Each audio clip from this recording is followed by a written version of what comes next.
Press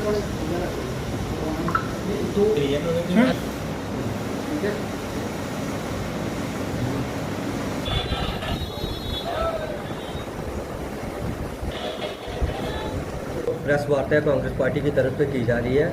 जैसे कि हमने भी देखा और आपने भी देखा होगा कि कुछ देर पहले यहाँ जो वंदे भारत ट्रेन है उसको हरी झंडी दिखाई गई, वहाँ पे काफ़ी ढोल नगाड़े बजाए गए, लेकिन बड़ा ही दुर्भाग्यपूर्ण हमें देखने को मिला कि हमारे कठुआ में उसका जो स्टाफ है वो नहीं दिया गया है। मैं ये पूछना चाहता हूँ कि जिस कॉन्स्टिट्यूंसी के एमपी माननीय डॉक्टर जितेंद्र सिंह जी हैं और वो एमपी हमारे जो पीएमओ में बैठे हुए हैं, ये हमारे लोगों के लिए गर्व की बात होनी चाहिए थी कि हमारे पीएमओ में बैठे हुए एमपी साहब हैं और यहाँ पे हमें स्टाफ मिलेगा। लेकिन आज वो एक निराशा देखने को मिली कि हमारे यहाँ पे जो स्टाफ है उसको नहीं मिला। और इससे पहले की भी अगर हम बात करें, पहले भी जो वंदे भारत ट्रेन को चलाया गया था जब, तब भी यहाँ पे स्टाफ नहीं दिया गया था और कांग्रेस पार्टी ने संघर्ष किया और रेलवे स्टेशन पे भी जाके आपने देखा कि किस प्रकार से कांग्रेस पार्टी के कांग्रेस के कार्यकर्ताओं ने संघर्ष किया। उसके बाद जाकर जो है वंदे भारत को यहाँ पे स्टाफ मिला। लेकिन आज फिर वही बात, यहाँ फिर स्टाफ नहीं दिया गया, पठानकोट में स्टाफ दिया गया है और उसके बाद सीधा रियासी में। मैं पूछना चाहता हूँ कि ये उधमपुर डोडा कठुआ कॉन्स्टिट्यूंसी जो है ये इसको क्यों छोड़ा गया? इसके किसी भी एरिया में स्टाफ नहीं दिया गया। और हम ये जनता से भी पूछना चाहते हैं कि किस प्रकार से हम नुमाइंदों को चुनते हैं कि जो नुमाइंदे हमारी बात ही नहीं रख पाते, जो हमें रिप्रेजेंट नहीं कर पाते, तो हम उन्हें क्यों चुनते हैं? अगर आप पीछे देखिए, इतिहास में देखिए कि जब माननीय हमारे एमपी होते थे चौधरी लाल सिंह जी, तो यहाँ पे हर ट्रेन को रुकवाया जाता था।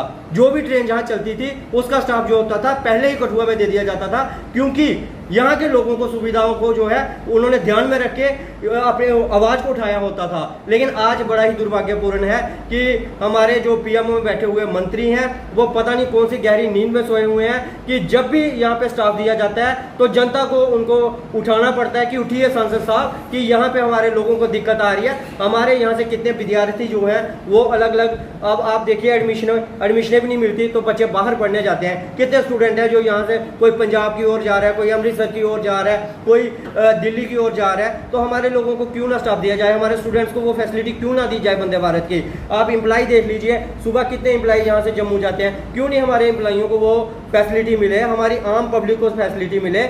जबकि हमारा कॉन्स्टिट्यूंसी में हमारा एमपी, हमारा तो ये क्वेश्चन ही एमपी साहब से कि एमपी साहब आप क्यों ये इस बात का वेट करते हो कि लोग संघर्ष करें?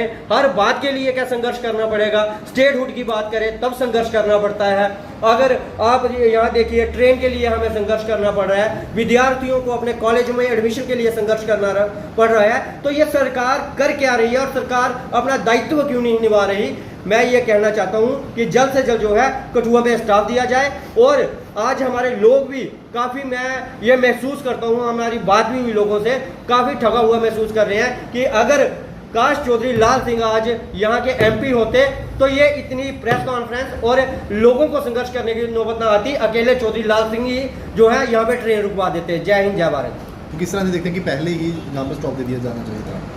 मैं ये कहना चाहता हूँ कि ये पता नहीं कौन सा क्रेडिट लेने की बाद में होड़ लगती है जब पब्लिक संघर्ष करती है। पब्लिक आके, कांग्रेस पार्टी ने आपने देखा पिछले दिनों भी संघर्ष किया और वहां पे प्रोटेस्ट भी किया, चाहे वो रेल मंत्री के खिलाफ हो, चाहे वो हमारे जो सांसद हैं उनके खिलाफ हो, तो तब जाकर जो है यहाँ पे ट्रेन रुकी। और आज फिर वही नौबत आई हुई है।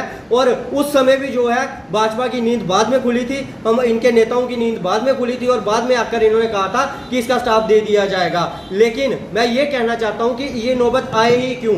आप क्यों हमारे लोगों ने आपको चुन के भेजा हुआ है कि हमारे जो लोग हैं उनको आप रिप्रेजेंट करो।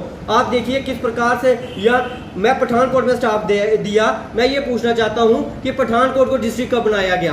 पठानकोट को 2007 में डिस्ट्रिक्ट बनाया गया और कठुआ 1947 से डिस्ट्रिक्ट है। तो उस लिहाज से भी अगर देखा जाता तो कठुआ में स्टाफ देना था। जो हमसे बाद में कई देर बाद में जाके डिस्ट्रिक्ट बनता है तो वहां पे स्टाफ दिया जाता है, और जो सबसे पहले डिस्ट्रिक्ट है वहां पे स्टाफ नहीं दिया जाता। ये बड़े ही शर्म की बात है। और मैं सांसद जी से कहता हूं कि सांसद जी आप गहरी नींद से उठिए और कठुआ में जो है इसका स्टाफ दीजिए, उसके बाद हम आपका धन्यवाद करेंगे। जय हिंद, जय भारत। चीज़ तो प्रोटेस्ट करके ही लेनी पड़ती है। पहले भी हमने वंदे भारत के लिए प्रोटेस्ट किया था हमारे लोग अगर वंदे भारत अगर वंदे भारत गमसर में रुकती तो हमारे ऑटो वालों का काम चलता, हमारे वहाँ पे छोटे मोटे रोज़गार चलता, इससे हमारे सिटी को काफ़ी ज़्यादा मतलब कि रोज़गार मिलता। लेकिन बड़ी दुख की बात है कि हमारे कठुआ से जो जीते हुए एमपी साहब हैं, या तो हमारी वो सुनते नहीं हैं, या वो इतनी दूर बैठे हुए हैं दिल्ली से कि उन्हें कठुआ दिखाई नहीं देता है। मैं बार बार यही बोलना चाहता हूँ, मैं युवाओं की तरफ से बोल रहा हूँ कि हमारे रोज़गार की तरफ भी ध्यान दिया जाए, ताकि हमारे कठुआ में वंदे भारत रुके,